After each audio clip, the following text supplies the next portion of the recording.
Ya pemirsa, saat ini saya berada di Museum Empu Purwa, Kota Malang, di mana banyak sekali peninggalan sejarah yang disimpan di sini dari area Malang Kota. Dan juga pada kesempatan kali ini kita akan membahas mengenai bahasa Jawa kuno bersama dengan narasumber kita. Kira-kira apakah masyarakat saat ini masih menggunakan bahasa Jawa kuno tersebut dan bagaimana pemerintah melestarikannya? Bersama saya Khairunisa, let's talk about it.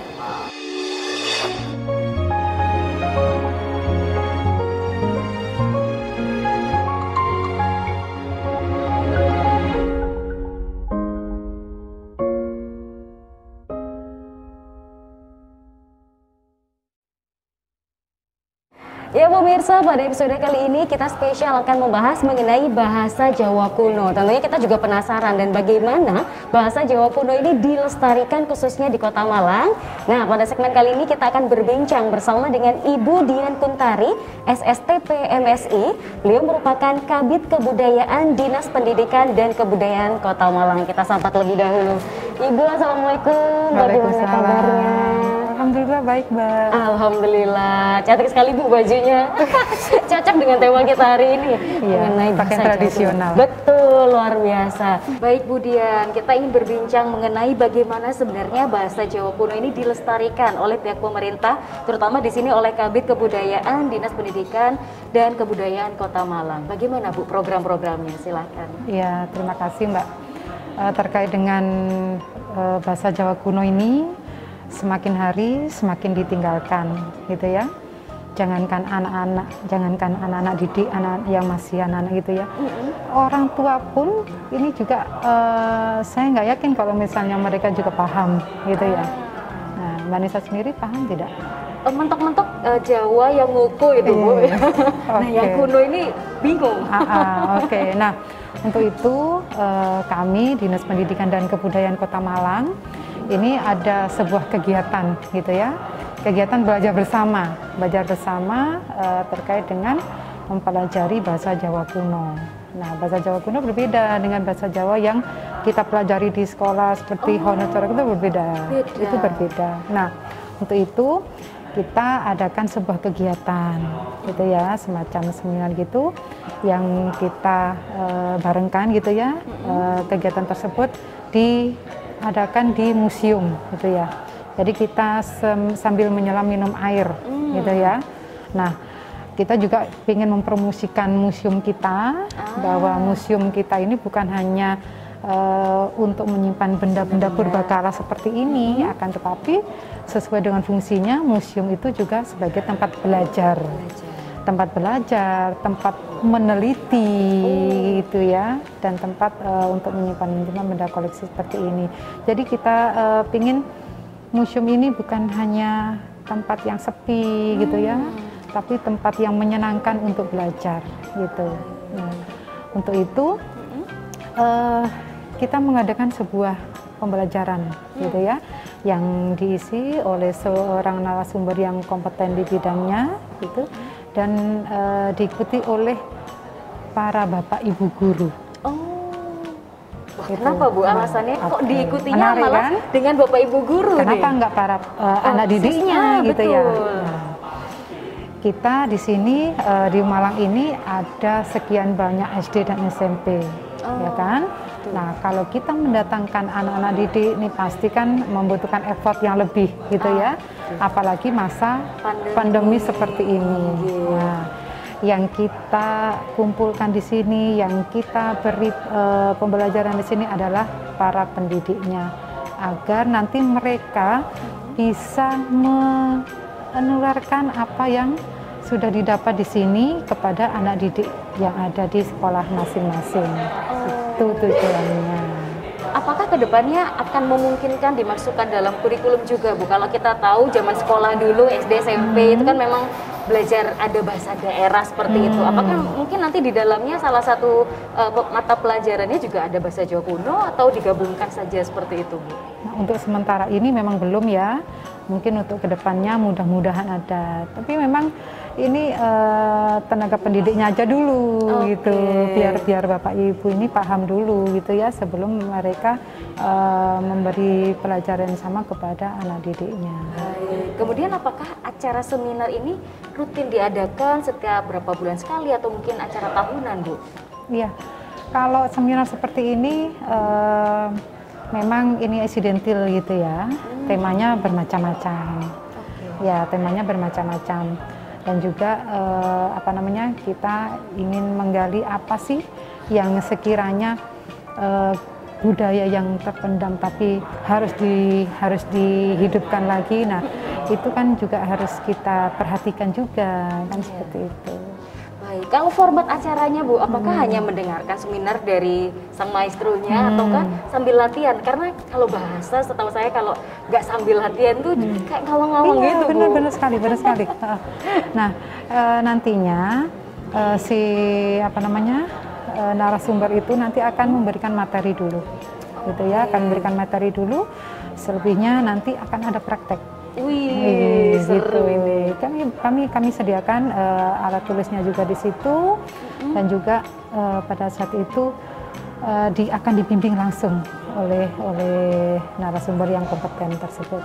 Oke, baik. Wah, ini menarik Bu, ketika sudah seminar, kemudian ada pembelajaran yang diberikan, kemudian ada praktek juga. Apakah nanti ada follow up lagi Bu dari pemerintah untuk mungkin diundang kembali melihat bagaimana kompetisinya menambah nggak nih ya dari para guru-guru ini? Atau seperti apa Bu? Programnya jangka panjang atau insidentalnya bergantian? Mungkin untuk hari ini khusus untuk guru-guru SD, kemudian gantian berapa bulan lagi untuk guru SMP. Programnya seperti apa, Bu? Menarik sekali nih. Nah, ya. Ya, benar. Perlu dipikirkan ya, kemungkinan nanti untuk kedepannya gitu ya. Ya, mungkin ada kompetisi menulis anak sekolah ya, seperti ada carakannya itu. Betul. Karena berbeda dengan Hono Coroko kan. Kan ada part-part tertentu yang memang beda dengan yang Hono Coroko yang ada gitu kan ya. Karena itu tadi bahasa Jawa kuno itu. Saya jadi ikut penasaran Bu ya. Seperti apa sih? Dan kayaknya ikut. Waduh. Sepertinya anak-anak sekolah juga kalau diajak dengan kompetisi mereka semangat Bu, karena kan ada hadiahnya. Siapa tahu insya Allah next time selain ada seminar juga bisa langsung melibatkan anak didik terlibat langsung ke sana. Bu, kemudian sebenarnya apa sih harapan jangka panjangnya dari adanya melestarikan budaya bahasa kuno Jawa ini khususnya? Kenapa Bu? Iya, kembali lagi ya, kapan sih atau siapa sih yang akan melestarikan budaya kita kalau bukan kita sendiri gitu ya? Apakah harus orang lain? Apakah harus ada dari negara lain yang peduli sehingga nantinya kita merasa tergerak, kaget gitu ya? Kan jangan sampai seperti itu. Ya tanggung jawab kita lah gitu ya, untuk melestarikan hal tersebut. Gitu. Baik, Bu, ini yang menarik kalau zaman sekarang kan biasanya anak milenial belajarnya dari aplikasi seperti itu. Mungkin kalau seminar itu terkhusus untuk para pendidik seperti itu. Mungkin kalau masyarakat awam, apakah bisa mungkin diakses di website pemerintah untuk belajar atau bagaimana? Iya, untuk sekarang ini yang sedang kita bangun itu adalah sejarah lokalnya, gitu ya. Mudah-mudahan nanti ke depannya ini bisa untuk mengembangkan lagi terkait dengan bahasa Jawa kuno ini. Siap, luar biasa. Terima kasih banyak Ibu Dian. Sama-sama. Sehat selalu Bu dan amin, sukses amin. untuk semua program-programnya. Amin. Ya pemirsa, kita masih akan melanjutkan perbincangan mengenai bagaimana melestarikan bahasa Jawa kuno, tapi di segmen berikutnya. Jangan kemana-mana, tetap di program Let's Talk.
pemirsa, kembali lagi bersama kami dalam program Let's Talk.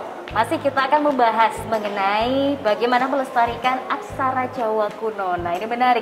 Mungkin kita hanya mengenalnya bahasa Ngoko, Krama, Krama Inggil, tapi apakah ada perbedaannya dengan Jawa kuno?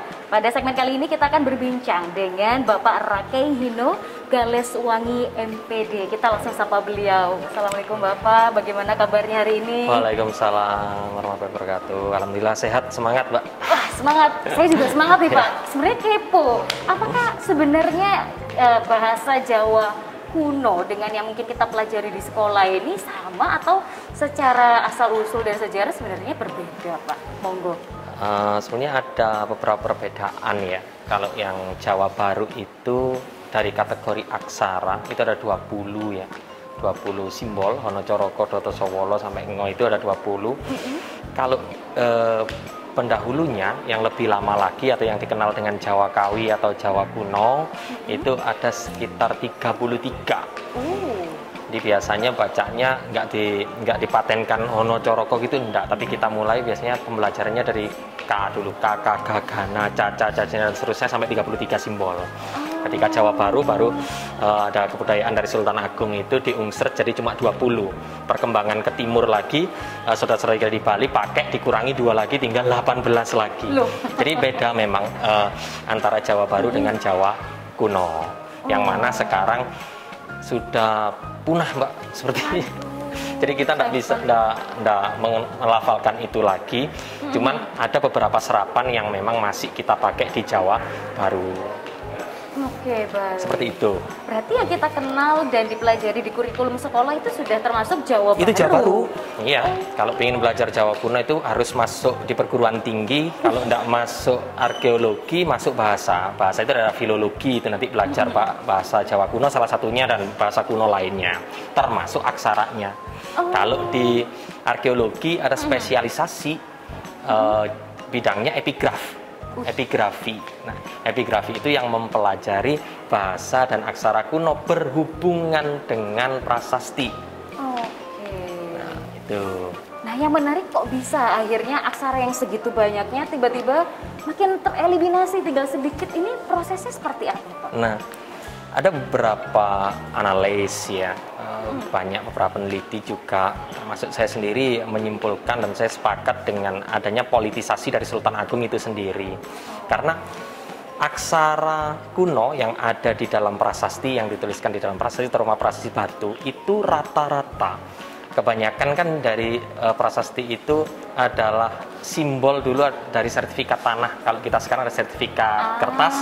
Kalau dulu raja memberikan tanah Sima kepada masyarakat. Sima itu tanah bebas pajak dan itu bisa dimiliki oleh orang tersebut sampai turunannya, tulisannya di akhir prasasti ada kata Delaharing Delaha. Maksudnya itu sampai akhir zaman. Nah, kalau itu tetap dimiliki oleh seseorang yang punya hak dari raja-raja pendahulunya Sultan Agung, payah dong nanti. Nggak bisa diambil alih oleh kesultanan. Oleh sebab itu, politiknya dia pinter.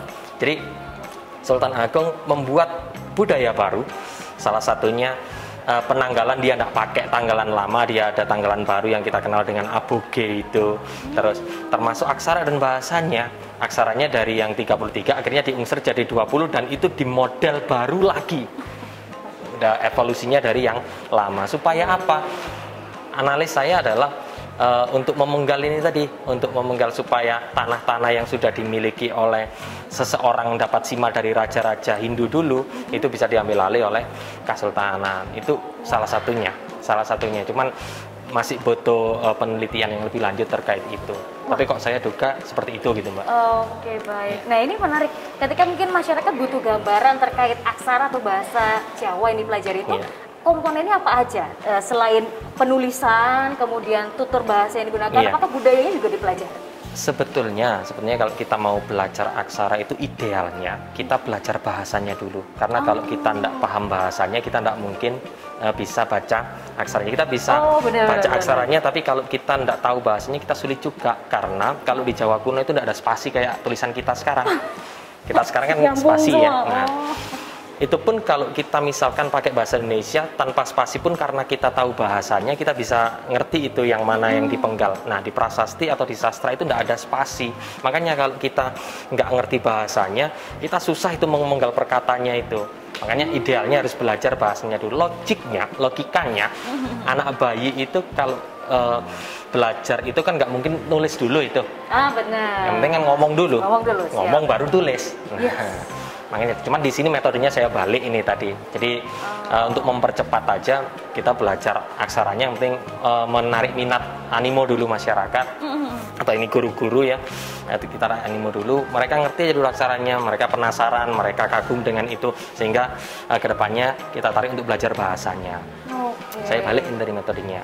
Kalau zaman dulu penggunaan aksara ini untuk semua kebutuhan administrasi kesultanan atau bagaimana zaman dulu? Untuk kerajaan ya. Udah pasti ya. Iya, untuk kerajaan ya. Karena memang maklumat raja itu untuk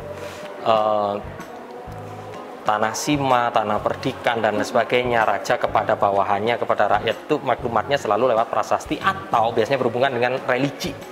Religi keagamaan itu susastra. Yang dicatat dalam lontar, catat dalam lempeng itu. Contoh beberapa kakawin yang sampai di tangan kita sampai saat ini, misalkan kayak Arjuna Wiwaha, kakawin Sutasoma yang kata Bhinneka Tunggal Ika ada di situ itu. Terus ada lagi Hariwangsa, Bomantaka, Gatot Kaca Seraya, banyak sekali. Tuh itu yang sampai di kita, Mbak. Wah, benar-benar. Nah kalau zaman sekarang nih, nah ini yang bikin penasaran. Masih adakah yang menggunakan aksara itu untuk kebutuhan administratif atau sesimpel dipakailah dalam kebutuhan sehari-hari? Sudah tidak ada. Karena itu memang punah. Aksara yang punah dan kalau untuk administrasi ngapain juga? Kita juga sudah ada alfabet ya, alfabet itu yang datang ke kita. Terus berikutnya untuk yang administrasi secara Jawa ada Jawa Baru itu yang sampai sekarang. Kita ngurus serat kekancingan di Keraton Solo, di Keraton Jogja untuk ngurus silsila dan sebagainya di tempat namanya Pracimosono itu aksaranya juga pakai Jawa Baru, nggak mungkin pakai Jawa kuno gitu. Makanya misinya Sultan Agung saya rasa berhasil sekali itu untuk menghilangkan budaya Hinduisasi itu. Oke, baik. Wah, ini semakin menarik pemirsa. Kita masih akan membahas mengenai aksara Jawa kuno, tapi di segmen berikutnya. Jangan kemana-mana, tetap di program Let's Talk.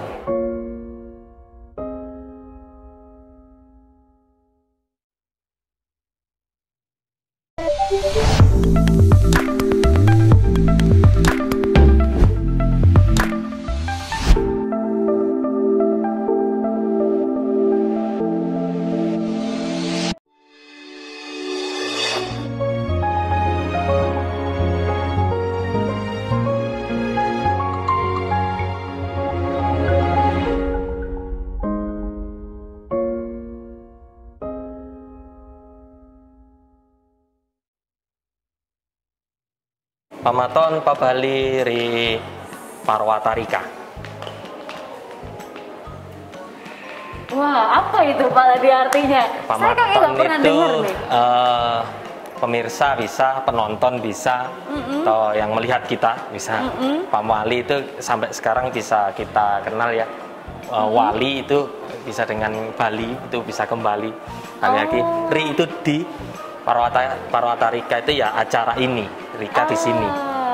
Jadi, kayak tadi bisa disamakan dengan artinya pemirsa kembali di acara yang sekarang ini. Gitu. Luar biasa ya, kita belajar. Itu salah satu bahasa Jawa kuno. Tapi di kita dulu itu bahasa itu diawali malah dari Sanskrit dulu. Pada Sanskrit, lalu berkembang ke bahasa Melayu. Melayu itu ada Melayu Ulu, ada Melayu Musi, lalu kembang lagi ke bahasa Jawa. Nah Jawa itu ada nanti, kalau Jawa yang di kita tengah sama timur ya, wilayah tengah sama timur itu ada Jawa kuno, Kawi, baru-baru. Kalau yang sana Sunda, ada yang Sunda kuno, ada yang Sunda baru. Bali juga gitu, ada Bali kuno, ada Bali baru. Tapi semuanya hampir sama, beberapa kosakata mirip gitu.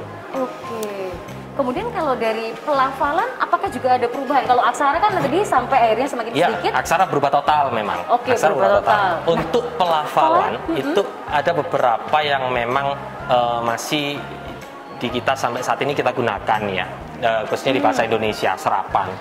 Yang dari lokal, beberapa Jawa kita ada serapan di bahasa Indonesia.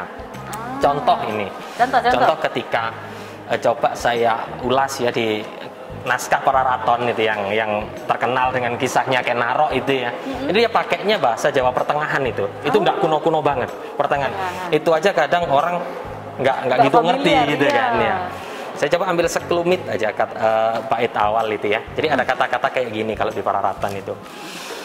Ong Swastiastu Nama Sidam.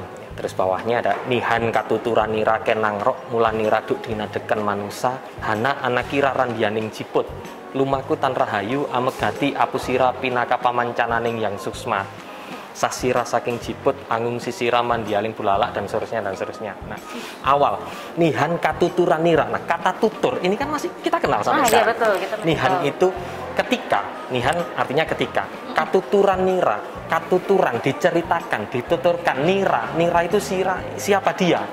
Nihan katuturan nira kenangro. Nah, nihan katuturan nira ketika dituturkan ceritanya dia kenangro.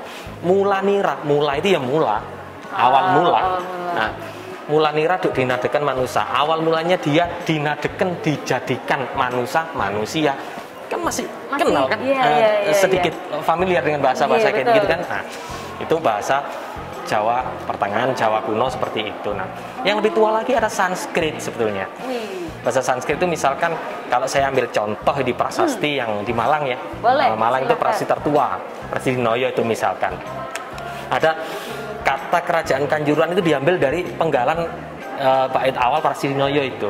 Jadi ada kata-kata Asin Narapatir Diman Devasima Pratapavan Yena Gupta Purapuri Bati Putikeswara Pavita Lisvo Pitanaya Stasya. Lisvo itu rajanya, Pitanaya Stasya Iti Semarta Rarasa Swargate Tati Puram Kanjuruhan Mahat.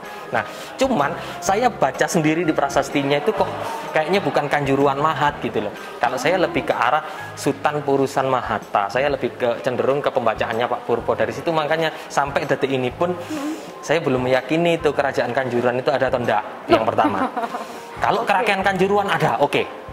Maksudnya kerajaan itu Raja Bawahan. Tapi kalau kerajaan yang disebut kerajaan Kanjuruhan, ini saya masih tanda tanya sampai detik ini. Gitu. Kan di Prasasti Dinoyo sendiri saya baca, enggak kayak gitu. Itu bahasa Sanskrit. Kayaknya lebih tua lagi.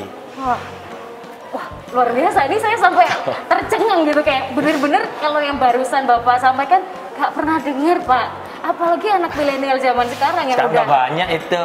Coba lihat udah banyak googling itu teman-teman yang di Bali Udayana atau yang di saya lupa itu grupnya namanya itu. Jadi juga buka di kelas online, dia buka untuk belajar bahasa Sanskrit itu. Animonya seperti apa, Pak? Menarik sekali nih sampai kelas online. Ya enggak banyak memang, enggak banyak, cuman minimal ada beberapa orang yang ikut itu udah seneng udah itu.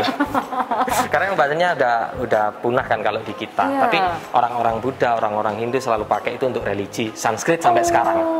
Di India juga sampai sekarang. Sanskerta loh ya, bukan Jawa kuno loh ya. Berarti memang sebenarnya kebutuhan utamanya untuk ibadah ya ke arah religi. Sana. Tapi kalau yang tidak agamanya menggunakan itu, kira-kira apa ya tujuan mereka mau belajar kira-kira untuk anak milenial saat ini? Yang pertama untuk rekonstruksi secara kebudayaan, itu yang perlu ya. Yang kedua biar kita tidak diakalin itu, bahasa gampangnya biar kita tidak dikadalin oleh bangsa asing.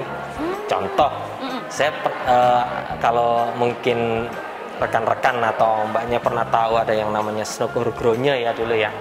Itu orang pointer sekali itu. Dia misionaris Belanda yang memang tugasnya untuk memecah belah Indonesia dari sisi kebudayaan. Jadi dia mencoba membuktikan bahwa orang Indonesia itu nenek moyangnya itu goblok-goblok. Nah, salah satunya ada ya, contohnya Pak C.C. Burke itu juga dia misionaris itu. Dia selalu mengatakan bahwa ini loh orang Jawa itu, dia keturunannya maling, keturunannya rampok. Ini. Kalau kita baca di Pararaton kan memang gitu. Anunya Kenaro itu. Makanya salah satunya untuk istilahnya menata ulang ya, rekonstruksi baru. Atau dekonstruksi lah, nah, kita mendekonstruksi deskonstruksi ya. Kita mendekonstruksikan cerita yang sudah ada seperti itu, kita coba cari intisarinya lebih ke benar. Caranya gimana? Ya harus belajar dulu, belajar bahasanya, bahasa asalnya dulu. Kalau enggak kita nggak bisa baca sastra lama, kita nggak bisa baca prasasti lama. Susah kan? Jadi diakalin nanti sama orang-orang luar itu yang bisa baca itu. Nah ini unik sih Pak, karena tidak semua orang memiliki semangat dan keinginan untuk ke arah sana. Nah biasanya untuk mengumpulkan orang-orang dengan keminatan yang sama ini apakah ada komunitas tertentu biar semangat gitu belajarnya? Banyak. Salah satunya sekarang yang lagi booming gitu ya, yang lagi booming itu ada komunitas namanya Sigarda itu seluruh Indonesia dia. Jadi mulai dari Sumatera, ada di Jakarta, ada Jogja, Jawa Tengah, Sunda juga ada, terus Bali juga ikut, Sulawesi kemarin Kalimantan. Sampai Maluku ada yang dari Papua juga ada yang ikut itu. Namanya Sigarda, Sinau Jagar Budaya, itu salah satu komunitas. Ada beberapa komunitas lain juga yang mempelajari terkait itu. Banyak Mbak, sebenarnya sekarang alhamdulillah saya udah banyak teman itu. Jadi nggak hanya saya yang menyintai itu dan menyenangi itu, tapi ada beberapa orang lain yang juga mempelajari dalam komunitas-komunitas itu. Iya, wah luar biasa sekali pemirsa. Saya ikut senang mendengarnya karena tidak hanya Pak Raka yang berjuang melestarikan aksara Jawa kuno, tapi sekarang juga ternyata banyak loh milenial juga yang sudah tertarik dan bahkan membantu untuk melestarikan. Siapa tahu pemirsa UB TV juga menjadi salah satu orang-orang yang melestarikan budaya kita. Karena kalau bukan kita, siapa lagi nih Pak? Siap. Terima kasih banyak Pak Raka sudah berkenan untuk sharing hari ini. Semangat terus Pak untuk melestarikan budaya di Indonesia, terutama aksara Jawa kuno. Dan pemirsa tak terasa 30 menit sudah kita berbincang. Semoga kita bisa jumpa lagi di lain kesempatan. Saya Horonisa beserta seluruh kru mohon pamit undur diri. Terima kasih atas bersamaan Anda dan sampai jumpa.